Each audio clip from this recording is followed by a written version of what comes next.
بسم الله الرحمن الرحيم كسو دوادا مركله iyo barnaamijkii qubanaha qodobada caawa barnaamijkan aan idinkugu hayno waxaa ka mid ah waa Iran oo caawa si rasmi ah ugu dhawaaqday in uu xiran yahay marinka Hormuz isla markaasna markab kasta oo maraya halkaasi ay beegsan doonaan Trump oo bilaabay la tashi ku saabsan in ciidamo dhulka loo diro Iran si ay u fuliyaan ujeedooyinka Washington ee dagaalkan ciidamada ilaalada kacaanka iyo kuwa ismiidaamiyaha ee Basij oo durba shaaciyay in ay sugal la yihiin ciidamo soo gala xuduudaha waxaana wacd ay ku mareen in Iran ay noqon doonto qabuurihii askarta duulaanka ah haddaba sidee qorshahani loo hirgelinayaa waxaan idin haynaa warbixin iyo falaaqayn Mareykanka oo qirtay askar kale oo ka tirsan waaxda gaashaandhigga oo ku dhaawacmay dalka Bahrain iyadoo sidoo kalena ay korortay geerida askarta Mareykanka ee dagaalkan ciidamada Qudus ee Iran oo iyaguna ku dhawaaqay dignin culus oo ah in ay fulin doonaan weerar dibadda ah sida gudaha Mareykanka Trump wuxuu galabta dadka reer Iran ugu baaqay in sababa amni guryahooda aysan uga soo bixin laakiin caawa sidan ayaa loogu jawaabay NATO oo war ka soo saartay inay ka qayb galayso dagaalkan ka aloosan bariga dhexe iyo in kale Erdogan oo ku eedeeyay Israa'iil inay mas'uul ka tahay colaadda ka aloosan gobolka dhammaan qodobadan iyo weliba warar kale oo faahfaahsan iyo wixii warah ee soo kordha intaynu hawada ku jirno ayaan idinkugu soo gudbinaynaa barnaamijka qubanaha waxaynu ku bilaabaynaa caawa xaaladda bariga dhexe gaar ahaan qasaare hor leh oo Mareykanku ay qiranayaan dagaalka in ciidankooda loogu geystay mas'uul Amerikaan ah ayaa u sheegay telefishinka Al Jazeera goor dhaweyto in xubno ka tirsan waaxda gaashaandhigga Mareykanka ay ku dhaawacmeen weerar Iran ay ku qaaday dalka Bahrain halkaasi oo goor dhaweyto laga maqlay seeriga digninta ka bixiya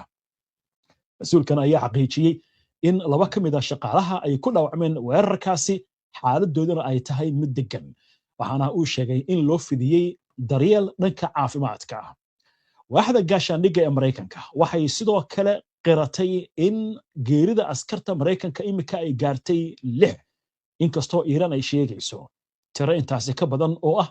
ilaa iyo 500 oo askari dhimasho dhaawac inay ugu geysatay weerarada ay wado wargeyska The Washington Post ee ka soo baxa waddanka Mareykanka ayaa waxa uu soo xigtay fariin ka timid waaxda amuuraha dibadda ee Mareykanka oo sheegaysa in safaaradda Mareykanka ee Kuwait lagu weeraray 2 diyaaradood oo aan duuliye lahayn warbixinta ayaa sheegtay in weeraradaasi aysan sababin wax khasaaraha sida hadalka loo dhigay oo nafeed dhanka Iran ciidanka Iran ayaa sheegay in saacadihii la soo dhaafay ay soo rideen 7 diyaaradood oo casri ah sida lagu yiri bayaan ay soo saareen ciidanku uu lahaa cadowga kuwaasi oo lagu beegsaday qaybo ka mid ah dalka ciidanku wuxuu intaa ku daray in guud ahaan ay burburiyeen 29 diyaaradood tan iyo markii dagaalku uu bilowday isla wararkan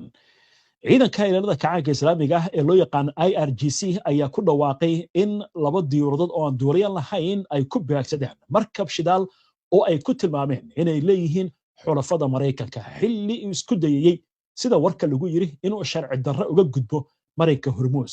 bayaankan la soo saaray caawa ayaa lagu sheegay in markabka oo lagu magacaabo Athena Nova uu dab qabsaday intii marinka uu ka gudbayay war culus oo kale oo Iran ka soo yeeray ciidanka islaamiga ee ciidanka ilaalada kacaanka islaamiga ee Iran ayaa ka digay in Mareykanka mar dambe amaan uusan ahaan doonin iyadoo ay socdaan dagaalada ka aloosan gobolka bariga dhexe ciidankaasi gaar ahaan qaybta Qudus ayaa bayaan laga sii daayay telefishinka dawladda Iran waxay ku sheegeen xigasho maalmaha farxadda leh ee cadowga way dhamaadeen isla markaasna amaan ma heli doonaan meel kasta oo dunida ka mid ah xitaa guryahooda fariintan ayaa loo qaatay inay tahay in ciidamada Qudus weerar xitaa ay ka fulinayaan gudaha Mareykanka wakaaladda wararka ee Reuters ayaa soo xigatay 2 ilo wareed ah oo dhanka badda oo sheegaya in markabkii shidaalka siday ee Athena Nova uu istaagay marinka Hormuz kadib wararka ku aadan in 2 diyaaradood oo Iran ay leedahay lagu weeraray waa tahay warka marka laga gudbo war weyn ayaa caawa soo kordhay iiraan waxay ku dhawaaqday inay gebi ahaanba xirtay marinka hormuus markii hore wuxuu ahaa bacdama marinku yahay laba qayb qaybna iiraan ay maamusho qaybna cumaan ay maamusho qaybtooda ay iiraaniyiintu markii hore xireen oo waxay maraakiibta weydiinayaan meesha u socdo markabku iyo cidda laga leeyahay iyo cidda iskale laakiin hadda waxay ku dhawaaqeen gebi ahaanba inuu xiran yahay marinka hormuus warbixintan ayaa goordhoweyta waxaa soo saaray ciidamada ilaalada kacaanka islaamiga waxaana ay sheegeen in ay beegsan doonaan markab kastoo isku daya inuu ka gudbo halkaasi waxay kaloo sheegeen in hadda kadib ay duqayn doonaan dhuumaha shidaalka kuwaasi ay sheegeen in aysan markaasi meel walba ay tahay beegsan doonaan waxaana yidhahdeen waxaan go'aan naga ah in gobolka inaba haba yaraatee wax shidaal ah aan laga dhoofin xaaladdan faraha ayay kasii baxaysaa isla wararkan iiraan aynu ku soconne iiraan waxay ku eedeysay israa'iil iyo maraykanka inay maanta weerar ku qaadeen xarunta nuclearka Natanz halkaasi oo horey loo beegsaday dagaalkii 12 maalmood socday ee bishii Juun sanadkii 2025 madaxa hay'adda tamarta atomikada Iiraan Maxamed Islaami ayaa warqad ay baahisay wakaaladda wararka ee IRNA waxa uu ku sheegay in nidaamyada sida hadalku u yiri dambiilayaasha ah ee Mareykanka iyo Israa'iil ay mar kale weerareen xarunta Natanz laba weerar oo ku tilmaamay kuwa arxan darro ah dhinaca kale madaxa hay'adda caalamiga ah ee tamarta atomikada ee magaceeda loo soo gaabiyo IAEA Rafael Grossi ayaa galabta sheegay inaanay jirin wax tilmaamaya in xarumaha nuclearka Iiraan la beegsaday tan iyo markii weerarada Mareykanka iyo Israa'iil ay bilowdeen Sabtidii laakiin warkan waxa ka dambeeya warka Iiraan imikana Ankara madaxweynaha dalka Turkiga Recep Tayyip Erdogan ayaa sheegay in mudnaanta koowaad ee dalkiisu ay tahay in la gaaro xabad joojin degdeg ah isla markaasna la furo wadahadallo dhanka siyaasadda ah hadalkan ayuu ka jeediyey galabta munaasabad afur ramadaanka oo ay yeesheen xubno ka tirsan xisbiga cadaaladda iyo horumarka oo lagu qabtay magaalada Ankara Erdogan ayaa sheegay in Turkigu uu la wadaagayo xanuunka shacabka Iiraan isagoo muujiyay murugo ku saabsan dhibaatada rayidka iyo carruurta soo gaartay wuxuu xusay in dadaalada diblomaasiyadeed ay tahay tan kaliya ee colaadan looga gudbi karo laakiin waxa uu yiri waa haddii la rabo miiska wada xaajoodka in la isugu yimaado wuxuu ku eedeeyay Israa'iil xiisadan inay ka dambayso waxaana markaasi uu sheegay in dalalka qaliishkana saameyn arrintan ay ku yeelatay isagoo hadlaya wuxuu yiri xigasho la nasiib darro natiijadii la rabay kama soo bixin miiska wada xaajoodka kicinta dhiigdaadintan iyo qalalaasahan waxaa sababtay Israa'iil xiisadan waxay isku bedeshay dagaal aad u kulul walaalaheena dalalka khaliijka ayaa sidoo kale si xun ay u saameeyeen dagaaladan iska soo horjeeda waxaan eegi doonaa goordhow warbixinta la xiriirta NATO dagaalkan ma ka qayb geli doontaa waxaan kaloo idiin haynaa Mareykanka madaxweynihii xogayihii dagaalka iyo xogayihii arrimaha dibadda oo warar iskhilaafsan ka sheegaya suurtagalnimada Mareykanka in ciidamo uu diro gobolka bariga dhexe waxaan kaloo idiin haynaa ciidamada baasiijka iyo kuwa kale ee ilaalada kacaanka islaamiga ah Iiraan oo leh ciidamadaas waa masuul la'anahay waa hagaag sheekooyinka Mareykanka iyo ciidamada ay qorsheynayaan in loo diro Iiraan iyo warar iskhilaafsan oo dhanka Mareykanka ka soo baxay intaan u gudbin waxaynu eegaynaa warka la xiriira NATO dagaalkan ma ka qayb gali doontaa xogayaha guud ee gaashaanbuurta NATO Mark Rutte ayaa sheegay inaysan jirin wax qorshe ah oo NATO uga qayb qaadanayso dagaalka ka socda bariga dhexe ee ka dhanka Iiraan inkastoo uu amaanay sida hadalku yiri tallaabooyinka military ee Mareykanka iyo Israa'iil isagoo la hadlayay telefishinka Jarmalka laga leeyahay ee ARD ee magaalada Brussels Rutte ayaa sheegay inay aad muhiim u tahay waxa Mareykanku sameynaya iyadoo la kaashanaya Israa'iil si buu yiri si loo wiiqo awoodda Iiraan ee horumarinta hubka nuclearka iyo gantaalada balastiga si kastaba ha ahaatee wuxuu cadeeyay in NATO aysan ku lug yeelan doonin colaadda isagoo yiri ma jiraan gabi ahaanba wax qorshe ah oo NATO loogu jiiday arrintan ama ay qayb inay ka noqoto waxa inta uu ku daray in wadamo xubno ka ah NATO ay si gaar ah u taageeri karaan dadaalada Mareykanka bahagaag wararkii caawa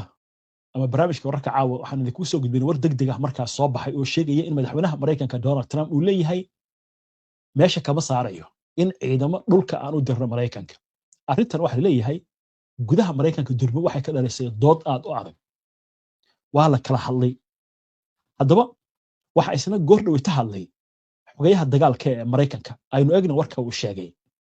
Pete Hegseth ayaa waxa uu sheegay in Washington aysan wax ciidamaha u dirin gudaha Iran iyadoo qayb ka ah weerarka wadajirka ah oo ay fulinayso Israa'iil laakiin wuxuu carabka ku adkeeyay diyaar garowga Mareykanka ee in uu dagaalku sii socdo ilaa heerka ugu dambeeya isagoo xusay in dagaalkan sabtidii bilowday uu socon karo qiyaastii 6 toddobaad waxaana markaasi la sheegayaa in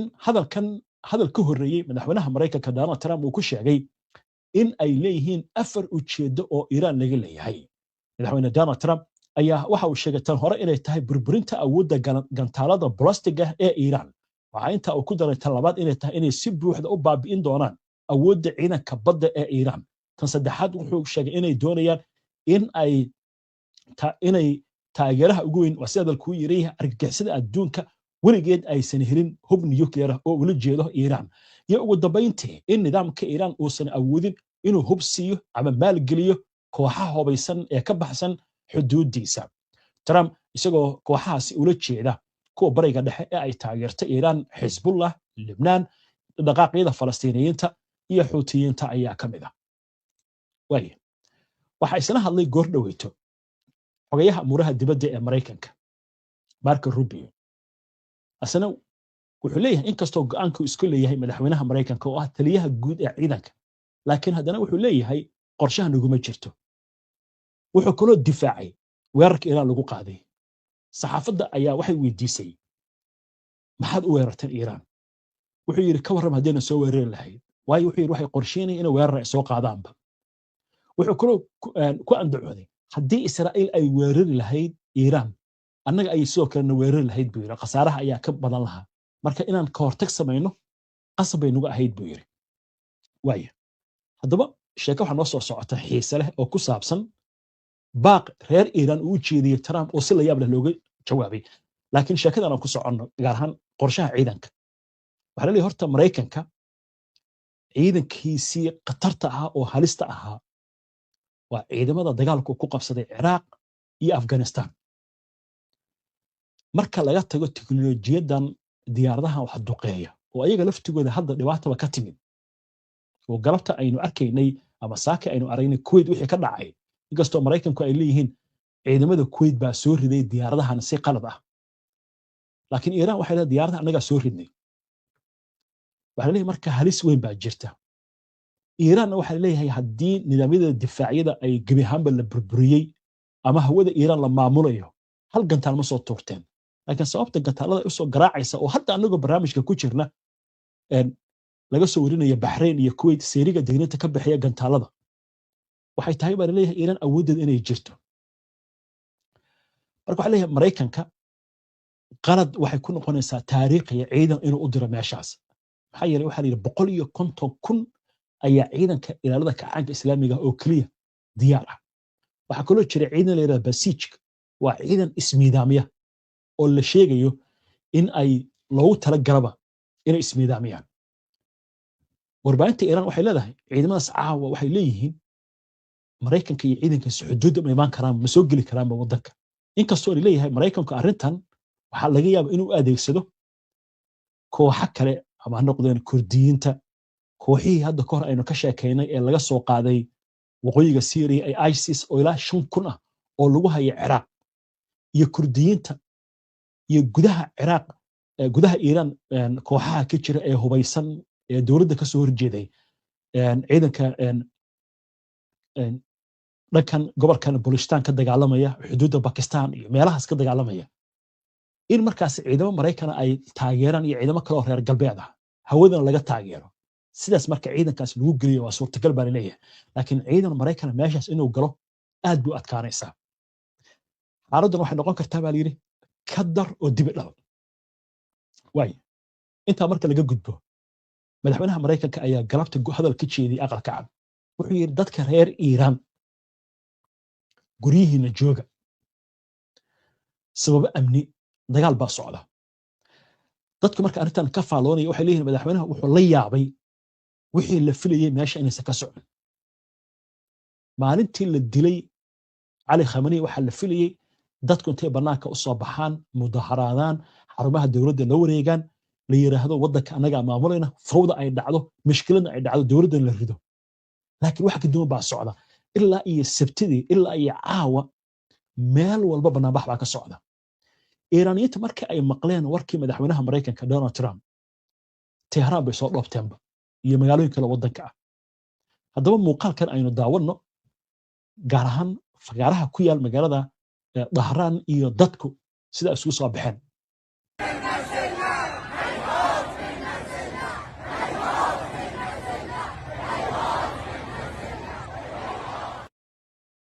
marka waxa leeyahay madaxweynaha Mareykanka